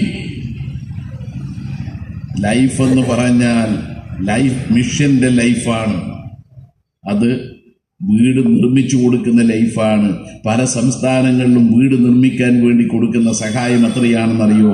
ഗ്രാമങ്ങളിൽ 72,000 റുപ്യ. കക്കൂസ് നിർമ്മിക്കാൻ തികയില്ല പൈസ. ഇത് 4 ലക്ഷം റുപ്യാണ്. അതാണ് കേരളവും മറ്റ് സംസ്ഥാനവും തമ്മിലുള്ള വ്യത്യാസം. 1957 കമ്മ്യൂണിസ്റ്റ് പാർട്ടിയുടെ ഗവൺമെന്റ് കേരളത്തിൽ അധികാരത്തിൽ വന്നപ്പോ EMS സത്യപ്രതിജ്ഞ ചെയ്ത് സെക്രട്ടേറിയറ്റിൽ കയറിയതിന്റെ 5-ാം ദിവസം കൊണ്ടുവന്ന ഓർഡിനൻസ് ആണ് കുടിയൊഴിപ്പിക്കൽ തടഞ്ഞുകൊണ്ടുള്ള ഓർഡിനൻസ്. മണ്ണിന്റെ അവകാശികളായി കേരളത്തിലെ കൃഷിക്കാരെ മാറ്റി. അതേ കമ്മ്യൂണിസ്റ്റ് ഗവൺമെന്റ് വീണ്ടും 2016 മുതൽ ഇവിടെ അധികാരത്തിൽ വന്നപ്പോൾ ചെയ്തത് എന്താണെന്നറിയോ? 3,56,000 കുടുംബങ്ങൾക്ക് പട്ടിക കൊടുത്തു. അവരുടെ ഉടമസ്ഥ അവകാശത്തിന് കൈവശരേഖ കൊടുത്തു. UDF എത്രയാ പട്ടികം 5 കൊല്ലം ഭരിച്ചപ്പോൾ കൊടുത്തതെന്നറിയോ? 31,000. ഇടതുപക്ഷം 3,56,000. ഇന്ന് ഇന്ത്യയിലെ ഏറ്റവും കൂടുതൽ PSC വഴി നിയമനം നടത്തുന്ന സംസ്ഥാനം ഏത്? Keralam. Union public service commission കേന്ദ്ര ഗവൺമെന്റ് സ്ഥാപനമാണ്. അവർ ഈയിടെ ഒരു റിപ്പോർട്ട് പ്രസിദ്ധീകരിച്ചു. ആ റിപ്പോർട്ടിൽ പറഞ്ഞു, രാജ്യത്താകെ 25 സംസ്ഥാനങ്ങളിൽ PSC മുഖേന നിയമനം നടത്തുന്നതിന്റെ 60% കേരളത്തിലാണ്. കേരളത്തിൽ 2023 ജനുവരി 1 മുതൽ 23 ഡിസംബർ വരെ 35,110 പേർക്ക് PSC വഴി നിയമനം നൽകിയപ്പോ ഗുജറാത്തിൽ കൊടുത്തത് 6,000. കോൺഗ്രസ് ഭരിക്കുന്ന ഹിമാചൽ പ്രദേശിൽ കൊടുത്തത് 3,800. അപ്പൊ കോൺഗ്രസുകാരോടും BJPക്കാരോടും ഞങ്ങൾ ചോദിക്കുന്നു, തൊഴിൽ രഹിത യുവജനങ്ങളെ മറക്കാത്തവർ കേരളത്തിലെ ഇടതുപക്ഷക്കാരാ. എന്നാൽ അത് പോരാ, ഇനിയും തൊഴിൽ കൊടുക്കണം. കേരളത്തിൽ 2021 വീണ്ടും ഇടതുപക്ഷം അധികാരത്തിൽ വന്നപ്പോ വ്യവസായ സംരംഭങ്ങൾ ആരംഭിക്കാൻ തീരുമാനിച്ചു. അതിന് നിലവിലുള്ള നിയമങ്ങളിൽ ഒരുപാട് മാറ്റങ്ങൾ വരുത്തി. ഒരു നിശ്ചിത തുക മുതൽ മുടക്കുന്ന വ്യവസായങ്ങൾക്ക് ഒരു അനുമതിയുമില്ലാതെ തുടങ്ങാം എന്ന നിയമം കൊണ്ടുവന്നു. ഇതിന്റെയൊക്കെ ഫലമായി കേരളത്തിൽ 6,82,000 പുതുതായി ജോലി കിട്ടി എന്ന് മാത്രമല്ല 3 ലക്ഷം സംരംഭങ്ങൾ ആരംഭിച്ചു. സ്റ്റാർട്ടപ്പ് സംരംഭങ്ങൾ UDF ഭരിക്കുമ്പോൾ തുടങ്ങിയത് 300, ഇടതുപക്ഷം ഭരിക്കുമ്പോ ആദ്യത്തെ 5 വർഷം 5000, പിന്നീടുള്ള വർഷങ്ങളിൽ 1000 പിന്നെയും. അങ്ങനെ ഇടതുപക്ഷവും വലതുപക്ഷവും ഒരു താരതമ്യം പോലും ഇപ്പം ഉണ്ടാവുന്നില്ല. ഈ ശ്രമമെല്ലാം നടത്തിയതിന്റെ ഫലമായി UDF ഭരിച്ചപ്പോ വ്യവസായ സൗഹൃദ പട്ടികയുടെ സ്ഥാനത്ത് കേരളം 15ാം സ്ഥാനത്തായിരുന്നുവെങ്കിൽ ഇപ്പോൾ നമ്പർ 1. ഇന്ന് ഇന്ത്യയിൽ വ്യവസായ സൗഹൃദ സംസ്ഥാനത്തിന്റെ പട്ടികയിൽ കേരളം 1ാമത്. ആരോഗ്യം നിങ്ങൾ നോക്ക്, ഏറ്റവും കൂടുതൽ കാലം ജീവിക്കുന്നവർ മലയാളികളാണ്. അതും കേരളത്തിൽ തന്നെ ഉള്ള മലയാളികൾ. ഗൾഫിൽ പോയാലും കൂടുതൽ കാലമൊന്നും കിട്ടൂല എന്നാണ് അവിടുന്ന് തിരിച്ചു വരുന്നവർ തെളിയിക്കുന്നത്. മലയാളികളുടെ ആയുർദൈർഘ്യം UPയിലെ ആയുർദൈർഘ്യത്തേക്കാൾ 12 കൊല്ലം കൂടുതലാ. 1-2 കൊല്ലമല്ല. ഞാനിവിടെ ഒരു മരണ വീട്ടിൽ പോയി നോക്കിയപ്പോൾ അവരോട് ചോദിച്ചു വയസ്സെത്രയാണ്. 98. ഒരു കാര്യം ഉറപ്പാണ്, ഇവിടെ കൂടിയിരിക്കുന്ന ആളുകളെല്ലാം 90 കടക്കും, ഒരു 100-നടുത്തെത്തും. മലയാളികളുടെ ആരോഗ്യത്തെക്കുറിച്ച് നാം ബോധവാന്മാരായതുകൊണ്ട് നമ്മൾ പ്രാഥമിക ആരോഗ്യ കേന്ദ്രം മാത്രമല്ല, ഇപ്പോൾ പണ്ട് പഞ്ചായത്തിൽ ഒന്നാണ്, നമ്മൾ 2 നമുക്ക് 2 എന്ന് പറയുന്നത് മാറ്റി നമ്മൾ 2 നമുക്കൊന്ന് ആക്കിയപ്പോ, ഏത് കുടുംബാസൂത്രണം അതാക്കിയപ്പോ ആരോഗ്യ മേഖലയിൽ ഇപ്പോ പഞ്ചായത്തിൽ നമുക്കൊന്ന് എന്നതിന് പകരം അർബൻ മേഖലയിൽ നമുക്ക് 5 എന്നായിരിക്കുകയാണ്. അർബൻ പുതിയ പേരൊക്കെയാ കൊടുക്കുന്ന നമ്മള്. അർബൻ സെന്റർ, പണ്ടൊക്കെ സബ് സെന്റർ എന്ന് പറയും. കുട്ടികൾക്ക് മരുന്ന് വെച്ചു കൊടുക്കൽ മാത്രമാണ് അവിടുന്ന് നടക്കുന്നത്. കൊല്ലത്തിൽ 2-3 തവണ മാത്രമാണ് തുറക്കുക. ബാക്കിയുള്ള സമയത്തെല്ലാം അവിടെ പുറത്ത് പട്ടിയും അകത്ത് പൂച്ചയുമാണ്. എന്നാൽ ഇപ്പോ അർബൻ സെന്റർ, ഡോക്ടർ, നേഴ്സ് എല്ലാം വന്നു. അല്ലേ? ആരോഗ്യ മേഖല എത്രയാ ആശുപത്രിയിലെ രോഗികളെന്നറിയോ? എത്രയാ ഇപ്പം വരുന്നു? നേരത്തെ സർക്കാർ ആശുപത്രിയിൽ ആരും പോവില്ല. ഇപ്പൊ സർക്കാർ ആശുപത്രിയിൽ യഥേഷ്ടം രോഗികൾ ചികിത്സ തേടി എത്തുകയാണ്. മരുന്നും അവിടെയുണ്ട്. ഇനി വല്ലതും കുറഞ്ഞിട്ടുണ്ടെങ്കിൽ അത് കൊടുക്കാനുള്ള ഏർപ്പാടുമുണ്ട്. ആശുപത്രികൾ മെച്ചപ്പെട്ടു. ആരോഗ്യ മേഖലയിൽ കേരളം നമ്പർ 1 വിദ്യാഭ്യാസം പിന്നെ പറയണ്ടല്ലോ. 6 വയസ്സുള്ള മുഴുവൻ കുട്ടികൾ സ്കൂളിലെത്തുന്ന സംസ്ഥാനം ഏതാണ്? ഗുജറാത്താ? അല്ല. വയപരിധിയുള്ള കുട്ടികൾ മുഴുവൻ സ്കൂളിലെത്തുന്ന ഒരു സംസ്ഥാനം കേരള. ആ കേരളത്തിൽ നിന്ന് 1ാം ക്ലാസ്സിൽ ചേർന്ന് 10ാം തരം വരെ ഡ്രോപ്പ് ഔട്ട്സ് ഇപ്പൊ 0 കൊണ്ടിരിക്കുകയാണ്. നേരത്തെ ഒരു 2-3 ഒക്കെ കുറഞ്ഞു പോകും. കുട്ടികൾ 10 വരെ എത്തൂല. 10 വരെ 100% അതാണ് കേരളം. വിദ്യാഭ്യാസത്തിൽ 1ാം സ്ഥാനം, ആരോഗ്യത്തിൽ 1ാം സ്ഥാനം, സുസ്ഥിര വികസനത്തിൽ നീതി ആയോഗിന്റെ അംഗീകാരം. ഇങ്ങനെ ദേശീയ പുരസ്കാരം, അന്തർദേശീയ പുരസ്കാരം ഭരണത്തിന്റെ മികവ് കൊണ്ട് കിട്ടുന്നതാണ്, അല്ലാതെ ഭരണം മെച്ചപ്പെടാത്തത് കൊണ്ടല്ല. എന്നിട്ടും എന്തേ ഈ കോൺഗ്രസുകാരും ഈ ലീഗുകാരും UDFകാരും ഇടതുപക്ഷത്തിനെതിരെ സമരം ചെയ്യുന്ന? അതിനൊറ്റ ഉത്തരേ ഉള്ളൂ, ഇവർക്ക് ഭരണമില്ലാതെ ജീവിക്കാൻ കഴിയില്ല. ഭരണം കൊടുക്കേണ്ട ചരക്ക് തന്നെ ആര്? സതീശനും സുധാകരനും. 2 ആള് തമ്മിലടിക്കുമ്പോൾ അതിനിടയിൽ നിന്ന് ഒരാള് മിന്നിച്ചു വരുന്നുണ്ട് കേട്ടാ. അതൊരു പുതിയ ഗ്രൂപ്പിസത്തിലേക്ക് എത്തും. ഈ സതീശനും സുധാകരനും ഒന്നിച്ച് പത്രസമ്മേളനം നടത്തിയാൽ ഉണ്ടാകുന്ന സംഗതി നിങ്ങൾക്ക് എന്താണെന്നറിയില്ല. ഇതുപോലത്തെ കുറെ മൈക്കുണ്ടാവും. അപ്പൊ ഇതുപോലെ ഇവരെല്ലാം ഇരിക്കുന്നെടുക്കുക. അപ്പൊ വേദിയിൽ ഒരു സ്ത്രീ ഉണ്ട് എന്ന് വിചാരിക്കുക. എന്റെ അമ്മോ, സുധാകരന്റെ നാക്ക് പഴിയൊന്നല്ലാട്ടത് ഡേഷ് മോനെ എന്നല്ലേ വിളിക്കും. നിങ്ങൾ ഈ ഡേഷ് പൂരിപ്പിക്കണ്ടാട്ട. നമ്മൾ വെറുതെ കുട്ടികളും ഭാര്യയൊക്കെ വീട്ടിലുണ്ടാകുമ്പോ ഡേഷ് പൂരിപ്പിച്ചിട്ട് നമ്മളാകെ നാണം കേൾണ്ട. ഇങ്ങനെയൊരു രാഷ്ട്രീയ പാർട്ടി ഉണ്ടോ? അതിനെ കുറിച്ചിട്ട് സതീശൻ പറയുന്നത് എന്താ? അത് നമ്മൾ തമ്മിൽ അഭിസംബോധന ചെയ്യുന്ന വാക്കാണ്. നമ്മളാണെങ്കിൽ ഇഷ്ടപ്പെടുന്ന നമ്മളെ പഠിപ്പിച്ചു തന്ന ഒറ്റ വാക്കാണ് സഖാവേ സഖാവേ. ഇപ്പൊ വരുമ്പോ എന്നെ വിളിച്ചു 2-3 ആള് സഖാവേ. നമുക്കിതേ അറിയുള്ളൂ. ഡേഷ് മോനെ നമ്മൾ അറിഞ്ഞിട്ടേ ഇല്ല വിളിക്കാൻ. ഇങ്ങനെയൊരു പാർട്ടി KPCCയുടെ ഭാരവാഹി യോഗം ചേർന്നപ്പോ ബഹിഷ്കരിക്കുകയാണ്. ആര് വിളിച്ചയാളെ? KPCC ഭാരവാഹി യോഗം വിളിക്കുന്നത് പ്രസിഡന്റാ, ബഹിഷ്കരിക്കുകയാണ്. രാഷ്ട്രീയ കാര്യ സമിതി ബഹിഷ്കരിക്കുകയാണ്. ആര്? പ്രതിപക്ഷ നേതാവ്. തമ്മിലടി ഏടിയെത്തിയെന്ന്. തൃശ്ശൂർ പൂരത്തിലെ പടക്കം പോലെയല്ലേ ഇവർ രണ്ടാളും തമ്മിലുള്ള തമ്മിലടിയും. എന്നിട്ട് ഇവരെയാ ജയിപ്പിക്കണ്ടത് 2026 തെരഞ്ഞെടുപ്പിൽ. ഈ പശുവിനെയും കൊണ്ടാ പൊന്നാനി പോവുക. കണ്ടാ മനസ്സിലാവില്ലേ സ്ഥിതി എന്താണ്?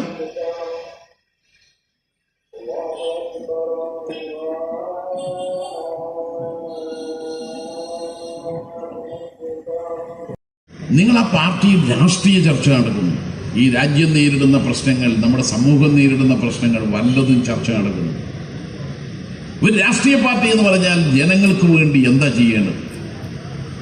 ജനങ്ങൾ അഭിമുഖീകരിക്കുന്ന പ്രശ്നങ്ങളെക്കുറിച്ചുള്ള ചർച്ച നടത്തി പരിഹാര നിലപാടുകൾ സ്വീകരിച്ച് പ്രക്ഷോഭം നടത്തേണ്ടതാണെങ്കിൽ നടത്തി ജനങ്ങളെ സഹായിക്കുകയല്ലേ വേണ്ടത്. അങ്ങനെ എന്തെങ്കിലും ഒരു പങ്ക് അവർ നിർവഹിക്കുന്നുണ്ടോ? ആകെ അവരുടെ അജണ്ട കേരളത്തിലെ ഇടതുപക്ഷ ഗവൺമെന്റിനെ താഴെയിറക്കുക, പിണറായി വിജയനെ താഴെയിറക്കുക. ഇതല്ലാതെ മറ്റൊരു അജണ്ടയുണ്ടോ കോൺഗ്രസിനും BJPക്കും UDFനും? ഇങ്ങനെയൊരു രാഷ്ട്രീയം കൊണ്ട് എത്ര കാലം മുന്നോട്ട് പോകാൻ കഴിയും? ഇതാ ഇപ്പോ ഗൗരവമായ ചില പ്രശ്നങ്ങൾ കേരളത്തിൽ ഉയർന്നു വന്നു. നമ്മുടെ സംസ്ഥാനത്തിന് അർഹതപ്പെട്ട നികുതി വിഹിതമോ ഗ്രാന്റോ വായ്പയെടുക്കാനുള്ള അനുമതിയോ കേന്ദ്രം തരുന്നില്ല. ഇത് ഈ സംസ്ഥാനത്തിന്റെ പൊതുപ്രശ്നമാണല്ലോ. ഇതിലൊരു രാഷ്ട്രീയവുമില്ലല്ലോ. ഒറ്റ രാഷ്ട്രീയമേ ഉള്ളൂ, സംസ്ഥാനത്തിന്റെ വികസനം. കേന്ദ്രം പൈസ തരുന്നത് ഔദാര്യമല്ല, അവകാശമാണ്. ആരുടെ അവകാശം? സംസ്ഥാനത്തിലുള്ള ജനങ്ങളുടെ അവകാശം. പ്രത്യേകിച്ച് ഇപ്പം നികുതി എന്ന് പറയുന്ന സംസ്ഥാനത്തിന് പിരിക്കാൻ അവകാശമില്ല. നികുതി മുഴുവൻ കേന്ദ്രത്തിൻ്റെതാണ്. നികുതി മുഴുവൻ കേന്ദ്രത്തിൻ്റെതാണെന്ന് പറയുമ്പോൾ നികുതി സംസ്ഥാനങ്ങൾക്ക് കൂടി പങ്കുവെക്കണ്ടേ? നമ്മുടെ ഭരണഘടനയിൽ വ്യവസ്ഥയില്ലേ? അങ്ങനെ സംസ്ഥാനത്തിന് അർഹതപ്പെട്ട നികുതി വിഹിതം തരാത്ത കേന്ദ്ര സർക്കാരിനെതിരായി CPIM-ഉം ഇടതുപക്ഷവും മാത്രം പറഞ്ഞാൽ മതിയോ? UDFനും അതിന് ഉത്തരവാദിത്വമില്ലേ? ഡൽഹിയിലാണെങ്കിൽ UDFന്റെ MP-മാർ കൂടുതലല്ലേ? കേരളത്തിൽ നിന്നുള്ള MP-മാർ കേരളത്തിന്റെ അവകാശങ്ങൾക്ക് വേണ്ടി അവിടെ പൊരുതുന്നുണ്ടോ? ഇപ്പൊ കേരളത്തിന് വേണ്ടി വാദിക്കാൻ പോലും തയ്യാറാകാത്ത കോൺഗ്രസിന്റെ UDFന്റെ നിലപാടിനെ കുറിച്ച് ഈ നാട് ചിന്തിക്കണ്ടേ? നമുക്ക് ഒരു വർഷം നഷ്ടമായത് 54,000 കോടി രൂപ. ചെറിയ പൈസയൊന്നല്ല. ഇപ്പൊ വർഷം തോറും നികുതി വിഹിതത്തിന്റെ കാര്യത്തിൽ മാത്രം ഏതാണ്ട് 18,000 കോടി നഷ്ടമാകുന്നുണ്ട്. ഗ്രാന്റ് വേറെ, വായ്പാ അനുമതി വേറെ. ഇതിനെല്ലാം ചില നിയമമില്ലേ? ഭരണഘടനയിലും നിയമവ്യവസ്ഥയിലുമില്ലേ സംസ്ഥാനങ്ങൾക്ക് കൊടുക്കാനുള്ളത് കൊടുക്കണമെന്ന് സുപ്രീം കോടതി പറഞ്ഞില്ലേ? കേന്ദ്ര ഗവൺമെന്റ് തയ്യാറാവുന്നില്ല. ഏറ്റവും ഒടുവിൽ വയനാട് ഉരുൾപൊട്ടൽ എന്ന് പറയുന്ന ജലബോംബിനാൽ മനുഷ്യജീവനുകൾ നഷ്ടപ്പെട്ടു. അവിടെ നിരവധി കെട്ടിടങ്ങൾ തകർന്നു, വീടുകൾ തകർന്നു, സ്കൂൾ തകർന്നു. അതെല്ലാം പുനർനിർമ്മിക്കണ്ടേ? അതിന് കേന്ദ്രം പൈസ തരണ്ടേ? എന്താ ആ ദുരന്തമുണ്ടായി 2 ആഴ്ചയാവുമ്പോഴേക്കും കേരളം ആവശ്യപ്പെട്ടത്? ഏറ്റവും പ്രധാനം 1200 കോടി രൂപ തരണം. അതിനു പുറമെ ഇത് അതിതീവ്ര ദുരന്തമായി പ്രഖ്യാപിക്കണം. പിന്നീട് നൽകിയ നിവേദനത്തിലോ സമഗ്രമായി പഠനം നടത്തി നമ്മുടെ ആവശ്യങ്ങൾ എന്തൊക്കെയാണെന്ന് വേർതിരിച്ച് ഓരോന്നും രേഖപ്പെടുത്തിക്കൊണ്ട് കൊടുത്തതോ 2200 കോടി. നിങ്ങൾ എന്തൊക്കെ തന്നോ? തരാതിരിക്കുമ്പോ പറയേണ്ടവരല്ലേ ഈ നാട്ടിലെ കോൺഗ്രസിന്റെ എംപിമാർ, ലീഗിന്റെ എംപിമാർ? നിങ്ങൾ പറഞ്ഞോ? കേരളം എന്താ ഇന്ത്യയിലല്ലേ? അതിതീവ്ര ദുരന്തമായി പ്രഖ്യാപിക്കണമെന്ന് പറഞ്ഞു മാസങ്ങൾക്ക് ശേഷം അതും കേരള ഹൈക്കോടതി സ്വമേധിയാ കേസെടുത്തിട്ട് കോടതി നിയോഗിച്ച അമിക്കസ് ക്യൂറി എന്ന് പറയുന്ന കോടതിയുടെ അഭിഭാഷകൻ ശുപാർശ ചെയ്തിട്ടും നൽകിയില്ല. കേരള നിയമസഭ പ്രമേയം പാസാക്കിയിട്ടും നൽകിയില്ല. കേന്ദ്ര പ്രതിനിധി സംഘം വയനാട്ടിൽ വന്ന് പഠിച്ച് റിപ്പോർട്ട് കൊടുത്തിട്ടും തന്നില്ല. ഇപ്പൊ ഏറ്റവും ഒടുവിൽ അതിതീവ്ര ദുരന്തമായി പ്രഖ്യാപിച്ചു. നല്ല കാര്യം. എന്താ നിങ്ങൾ ഈ 3 മാസം ഈ കേരളത്തെ കാണാതിരുന്നത്?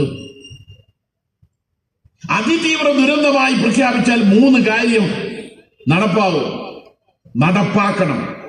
ഒന്ന്, ബാങ്കുകൾ ഈ ദുരന്തത്തിന് ഇരയായവരുടെ കടം എഴുതി തള്ളണം. കേരള ബാങ്ക് മാത്രമാണ് എഴുതി തള്ളിയേ. മറ്റു ബാങ്കുകൾ എഴുതി തള്ളണം. 2, കൂടുതൽ സഹായം കേന്ദ്രം നൽകണം. 3, ബഹുരാഷ്ട്ര കമ്പനികളോടും പൊതുമേഖലാ സ്ഥാപനങ്ങളോടും കൂടുതൽ സഹായത്തിന് സംസ്ഥാന സർക്കാരിന് ആവശ്യപ്പെടാം. അങ്ങനെ അതിതീവ്ര ദുരന്തമായി വൈകിയെങ്കിലും നിങ്ങൾ പ്രഖ്യാപിച്ചു. എന്നിട്ടും നിങ്ങൾ ഒരു നയ പൈസ അധികം നൽകിയില്ല. ഇപ്പൊ ഇതാ ഒരു മര്യാദകേട് കാണിച്ചത് നിങ്ങൾ തൽക്കാലം വേണ്ടെന്ന് വെച്ചിട്ടുണ്ട്. എന്താ മര്യാദകേട്? ദുരന്ത സമയത്ത് പട്ടാളക്കാരെല്ലാം അവിടെ വന്നിന്. അവരുടെ സേവനം വിലപ്പെട്ടതാണ് കേട്ടോ. ഒരു ദിവസം കൊണ്ടാണ് പാലം ഉണ്ടാക്കിയത്. ദുരിതാശ്വാസ പ്രവർത്തനത്തിന് വലിയ സഹായമായിരുന്നു ആ പാലം നിർമ്മിച്ചത്. എന്നാൽ എന്താ കേന്ദ്രം ആദ്യം ഇങ്ങോട്ട് അയച്ച്? ഇവർ വന്നതിന് വിമാനത്തിനെല്ലാമായി ഇത്ര പൈസ ചെലവായിട്ടുണ്ട്, അത് ഇങ്ങോട്ട് തരണം. പറയാൻ പാടുണ്ടോ അത്? ആ 2018 മഹാപ്രളയകാലത്ത് നിങ്ങൾക്ക് ഓർമ്മയുണ്ടാവും. അന്നും ഇതേ രീതിയിൽ നമുക്ക് അരി തന്നപ്പോ അതിന്റെ പൈസക്ക് ചോദിച്ചു. വിമാന ടിക്കറ്റ് പട്ടാളക്കാർ വന്നത് അതിന്റെ പൈസക്ക് ചോദിച്ചു. രണ്ടും നമ്മൾ കൊടുക്കേണ്ടി വന്നു അക്കാലത്ത്. ഇപ്പൊ തൽക്കാല ആശ്വാസം തരണമെന്ന് പറഞ്ഞത് തൽക്കാലം വേണ്ടെന്ന് വെച്ചിട്ടുണ്ട്. അടുത്ത ബില്ലപ്പാ വരിക എന്ന് പറയാൻ കഴിയില്ല. ഇതാണ് കേന്ദ്രം കേരളത്തിന് നൽകേണ്ടത് നൽകുന്നില്ല. കേന്ദ്രം നൽകേണ്ട നിരവധി കേന്ദ്ര പദ്ധതികളുണ്ട്. ഒന്ന്, കോച്ച് ഫാക്ടറി പാലക്കാട് സ്ഥലമെടുത്തു കൊടുത്തതാണ്, കിട്ടിയില്ല. എയിംസ് കോഴിക്കോടാണ് സ്ഥലമെടുത്തു കൊടുത്തത്, കിട്ടിയില്ല. ശബരിമല പാത, അതിന് 6200 കോടി ചെലവാകും. അവസാനം മുഖ്യമന്ത്രിയും റെയിൽവേ വകുപ്പ് കൈകാര്യം ചെയ്യുന്ന അബ്ദുറഹ്മാൻ മന്ത്രിയും രണ്ടുപേരും പോയി കേന്ദ്ര റെയിൽവേ മന്ത്രിയെ കണ്ട് നിവേദനം കൊടുത്തപ്പോൾ റെയിൽവേ മന്ത്രി പറഞ്ഞു, നിങ്ങൾക്ക് ശബരിമല പാത തരാം, പക്ഷേ അതിന് പകുതി പൈസ ഇങ്ങനെടുക്കണം. ദേശീയപാതയും റെയിൽപാതയും കേരളത്തിൽ നടപ്പാക്കണമെങ്കിൽ അതിന് കാശ് വേണമെന്ന് ഇന്ത്യയിൽ ചോദിക്കുന്ന കേന്ദ്ര ഗവൺമെന്റ് കേരളത്തോട് മാത്രം എന്തുകൊണ്ട് ചോദിക്കുന്നു? ബീഹാറിലും ആന്ധ്രാപ്രദേശിലും ഇതേ സമയത്ത് 2 റെയിൽപാത അനുവദിച്ചു. അവരോട് ഒരു നയാ പൈസയും വേണമെന്ന് പറഞ്ഞില്ല. കേരളത്തോട് പറയുന്നു 50% നിങ്ങൾ വഹിക്കണം. ഇതെന്തൊരു മര്യാദ!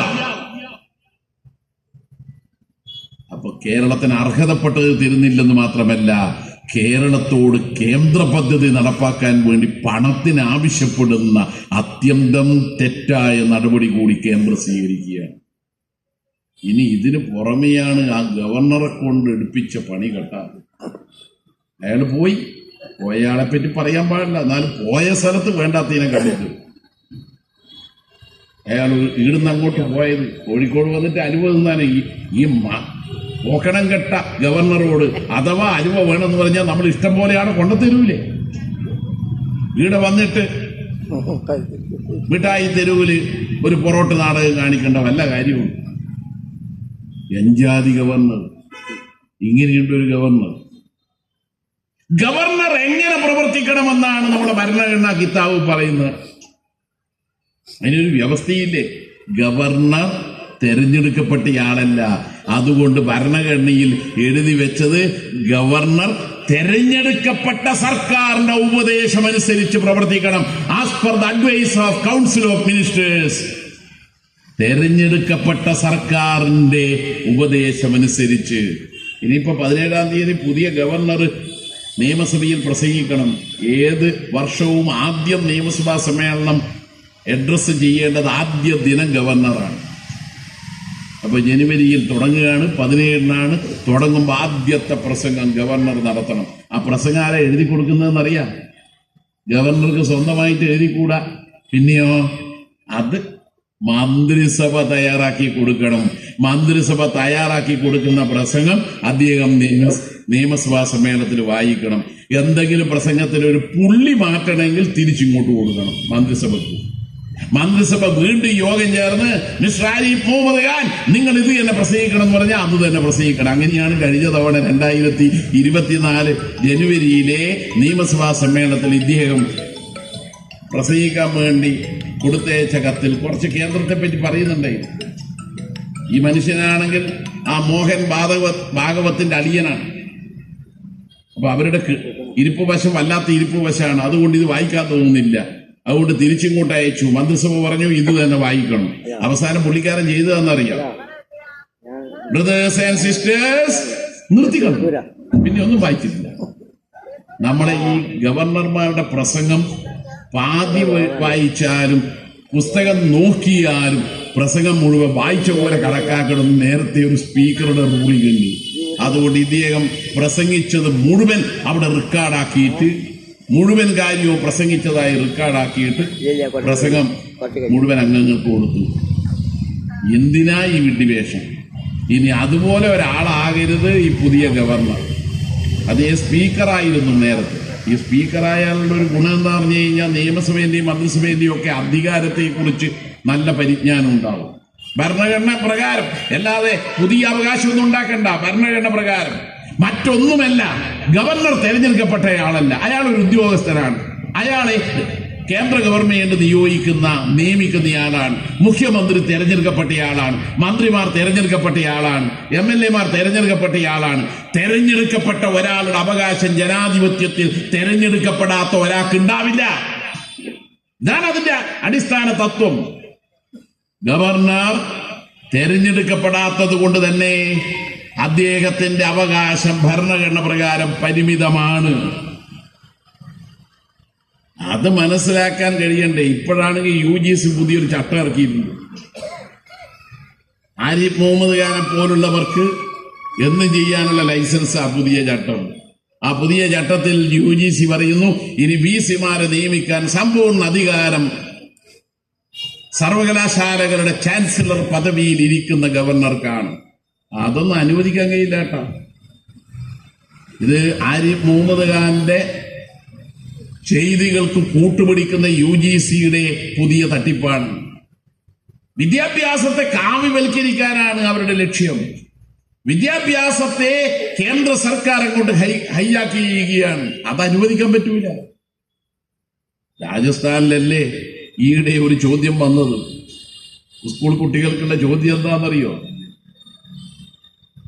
മഹാത്മാഗാന്ധി മരണപ്പെട്ടു 1948 ജനുവരി 30. എങ്ങനെ? എന്നിട്ട് ABCD. ആത്മഹത്യ ചെയ്തത്, കൊലപ്പെടുത്തിയത് ഹാർട്ട് അറ്റാക്ക് മൂലം. നിങ്ങൾ നോക്കണം, മഹാത്മാഗാന്ധി RSSകാർ വെടിവെച്ച് കൊന്നതാണെന്ന് അറിയാത്തവരാരായുള്ളത്? അപ്പൊ BJP ഭരിക്കുമ്പോൾ മഹാത്മാഗാന്ധിയെ RSSകാരനായ നാഥൂറാം വിനായക ഗോഡ്സെ വെടിവെച്ച് കൊന്നതാണ് എന്ന സത്യം കുട്ടികളിൽ നിന്ന് മറച്ചു പിടിക്കണം. അതിനാണ് ഈ ചോദ്യങ്ങൾ. അതുകൊണ്ട് സംഘപരിവാർ വിദ്യാഭ്യാസത്തെ കാവ്യവൽക്കരിക്കാൻ നോക്കുമ്പോൾ അതിന് കൂട്ടുനിൽക്കുന്ന UGCയുടെ ചട്ടം, അതിനോടൊന്നും നമുക്ക് യോജിക്കാൻ പറ്റൂല. പുതിയ ചട്ടപ്രകാരമാണെങ്കിൽ VCമാരെ നിയമിക്കാനുള്ള സ്ക്രീനിംഗ് കമ്മിറ്റിയിൽ മുഴുവൻ സംഘികളെ കൊണ്ടുവരാം. ഗവൺമെന്റിന് ഒരു വോയിസും ഉണ്ടാവില്ല. നിലവിൽ ഇടതുപക്ഷം ഭരിച്ച എല്ലാ കാലത്തും VCമാർ ഈ രാജ്യത്തിലെ പ്രഗത്ഭമതികളായ വിദ്യാഭ്യാസ വിദഗ്ധന്മാർ മാത്രമാണ്. എന്നാൽ മുമ്പ് കോഴിക്കോട് സർവകലാശാലയുടെ VCയായി ലീഗുകാർ വിദ്യാഭ്യാസ മന്ത്രിയായപ്പോൾ നിയമിച്ചത് പരപ്പനങ്ങാടിയെ അരിക്കച്ചവടക്കാരനായിരുന്നു. ഒരു റിട്ടയേർഡ് മാഷ്. റിട്ടയേർഡ് ചെയ്തതിന്റെ ശേഷം മാഷ് അരിക്കച്ചവടം നടത്തുകയായിരുന്നു.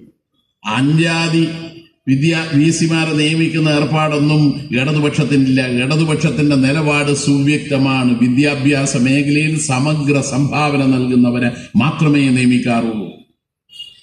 സംഘപരിവാറുകാർ കാവ്യവൽക്കരിക്കാനുള്ള അജണ്ടയോടുകൂടി ഉന്നത വിദ്യാഭ്യാസ മേഖലയെ നീക്കിയാൽ അത് അനുവദിക്കാൻ കഴിയില്ല. ഈ 14-ാം തീയതി ഉന്നത വിദ്യാഭ്യാസ മേഖലയിലെ പുരോഗതി ലക്ഷ്യമാക്കിക്കൊണ്ടൊരു കോൺക്ലേവ് കൊച്ചിയിൽ നടത്താൻ പോവുകയാണ്. അത് മുഖ്യമന്ത്രി ഉദ്ഘാടനം ചെയ്യാൻ പോവുകയാണ്. വൈജ്ഞാനിക സമ്പദ് വ്യവസ്ഥ, കേരളം 12-ാം ക്ലാസ് വരെയുള്ള വിദ്യാഭ്യാസത്തെ വലിയ തോതിൽ രാജ്യത്താകെ ശ്രദ്ധേയമായ വിധത്തിൽ മാതൃകാപരമായി പുരോഗതിയിലെത്തിച്ചു. ഇനി ഉന്നത വിദ്യാഭ്യാസ മേഖലയെ പുരോഗതിയിലെത്തിക്കണം. അതിനുവേണ്ടിയുള്ള പരിശ്രമമാണ് കേരളം നടത്തുന്നത്. ആ പരിശ്രമം നടത്തുമ്പോൾ വിദ്യാഭ്യാസ മേഖലയിലെ പുരോഗതിയെ തടസ്സപ്പെടുത്തുന്ന ഇതുപോലെയുള്ള UGCയുടെ തീരുമാനങ്ങൾ നമുക്ക് അംഗീകരിക്കാൻ കഴിയില്ല. തീർച്ചയായും കേരളം വികസനത്തിന്റെ പാതയിലാണ്. ഇടതുപക്ഷം വന്നുകൊണ്ടാണ് ജയിൽ പൈപ്പ് ലൈൻ പൂർത്തിയായത്. ഇടതുപക്ഷം വന്നുകൊണ്ടാണ് ദേശീയ പാതയുടെ പണി ആരംഭിച്ചത്. ഇടതുപക്ഷം വന്നതുകൊണ്ടാണ് നമ്മുടെ കൊച്ചിയിലെ റെയിൽ മെട്രോയും കണ്ണൂർ എയർപോർട്ടും വന്നത്. ഇടതുപക്ഷം വന്നതുകൊണ്ടാണ് വാട്ടർ മെട്രോ ഉദ്ഘാടനം ചെയ്തത്. ഇടതുപക്ഷം വന്നതുകൊണ്ടാണ് ഇന്ത്യയിൽ ആദ്യത്തെ ഡിജിറ്റൽ യൂണിവേഴ്സിറ്റി ആരംഭിച്ചത്. ഇടതുപക്ഷം വന്നതുകൊണ്ടാണ് ഇന്ത്യയിൽ ആദ്യത്തെ ഡിജിറ്റൽ സയൻസ് പാർക്ക് ആരംഭിച്ചത്. ഇടതുപക്ഷം വന്നതുകൊണ്ടാണ് തോന്നക്കൽ വൈറോളജി ഇൻസ്റ്റിറ്റ്യൂട്ട് വന്നത്. എന്തിനും ഏതിലും മനുഷ്യന്റെ പകർച്ചവ്യാധികൾ നിപ്പിയാവട്ടെ മറ്റുള്ളതെല്ലാം വന്നാൽ അതിന്റെ സാമ്പിൾ എടുത്ത് പൂനെക്ക് അയക്കേണ്ടി വരുന്ന ഗതികേടിന് അന്ത്യം വന്നത് ഇടതുപക്ഷം വന്നതുകൊണ്ടാണ്. ഇടതുപക്ഷം വന്നതുകൊണ്ടാണ് 4500 കോടി ഉറുപ്പിക സ്കൂളുകൾക്ക് കെട്ടിടമുണ്ടാക്കാൻ വേണ്ടി അനുവദിച്ചത്. ഇടതുപക്ഷം വന്നതുകൊണ്ടാണ് 953 സ്കൂളുകൾ വൻ സൗധങ്ങൾ പണിതുകൊണ്ട് കുട്ടികൾക്ക് പശ്ചാത്തല സൗകര്യം ഉണ്ടാക്കി കൊടുത്തത്.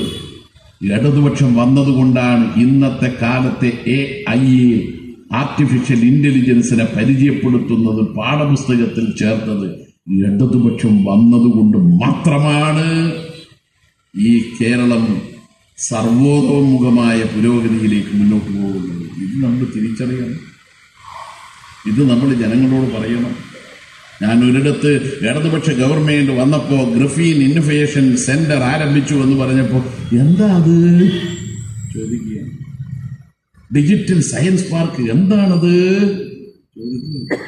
വൈറോളജി ഇൻസ്റ്റിറ്റ്യൂട്ട് എന്താണത്. നമ്മൾ കൺമുമ്പിൽ കാണുന്ന റോഡും പാലവും ഉണ്ട്. ഇത് പെട്ടെന്ന് നമുക്ക് പറയാൻ കഴിയും. എന്നാൽ ഇതിനപ്പുറമാണ് ഇടതുപക്ഷം കേരളത്തിന്റെ ആധുനിക മേഖലയിലെ പുരോഗതിക്ക് വേണ്ടി ചെയ്തത്. അക്ഷരാർത്ഥത്തിൽ നവകേരള സൃഷ്ടിയാണ് കേരളം ഇടതുപക്ഷ ഭരണം വന്നപ്പോൾ നടപ്പാക്കി വരുന്നത്. ഒരു കാര്യം വ്യക്തമാണ്, ശ്രീനാരായണ ഗുരു ഉഴുത് പാകപ്പെടുത്തിയ മണ്ണാണ് മലയാളികളുടെ മണ്ണ്. ഒരു ജാതി, ഒരു മതം, ഒരു ദൈവം, മനുഷ്യന് എന്നുള്ള മഹത്തായ സന്ദേശമാണ് ഗുരുദേവൻ ഉയർത്തിയത്. ആലുവയിൽ സർവമത സമ്മേളനം നടത്തിക്കൊണ്ട് ഗുരുദേവൻ ഈ നാടിനോട് ആഹ്വാനം ചെയ്തത് പല മതസാരവും ഏകം, എല്ലാ മതങ്ങളും സാരാംശത്തിൽ ഒന്നാണ്, മനുഷ്യത്വം. അതാണ് ഉയർത്തിപ്പിടിച്ചത്. ആ ശ്രീനാരായണ ഗുരുവിന്റെ സന്ദേശമാണ് മലയാളികൾ ഈ നാടെമ്പാടും പ്രവർത്തിക്കുന്നത്. ആ സന്ദേശം ഉയർത്തിപ്പിടിച്ചുകൊണ്ട് മുന്നോട്ട് പോകുമ്പോ ശ്രീനാരായണ ഗുരുവിന്റെ സന്ദേശം ഇതാ. മാർപ്പാപ്പയുടെ അടുത്തു പോലും എത്തിക്കാൻ കഴിഞ്ഞുവെങ്കിൽ ഉറപ്പിച്ചു പറയാം, സംഘപരിവാറിനെ പ്രതിരോധിക്കാൻ കോൺഗ്രസ് അല്ല, ഇടതുപക്ഷമാണ്. അത് മാത്രമാണ് ഈ നാടിന്റെ രക്ഷ എന്ന് തിരിച്ചറിയാൻ നമുക്ക് കഴിയണം. അതുമായി മുന്നോട്ട് പോകുമ്പോൾ ഈ ഇടതുപക്ഷത്തെ തകർക്കാൻ പരിശ്രമിക്കുന്ന ഈ ദുഷ്ടന്മാർക്കെതിരെ അണിനിരക്കുക, ഇടതുപക്ഷത്തെ ശക്തിപ്പെടുത്തുക. ധീര രക്തസാക്ഷി സഖാവ് രാജീവിന്റെ ഉജ്ജ്വല സ്മരണ പുതുക്കിക്കൊണ്ട് നമുക്കെടുക്കാവുന്ന പ്രതിജ്ഞ അതാണ് എന്ന് മാത്രം പറഞ്ഞ് ഞാൻ അവസാനിപ്പിക്കുന്നു. അഭിവാദ്യം അർപ്പിക്കുന്നു. സഖാവ് രാജീവ്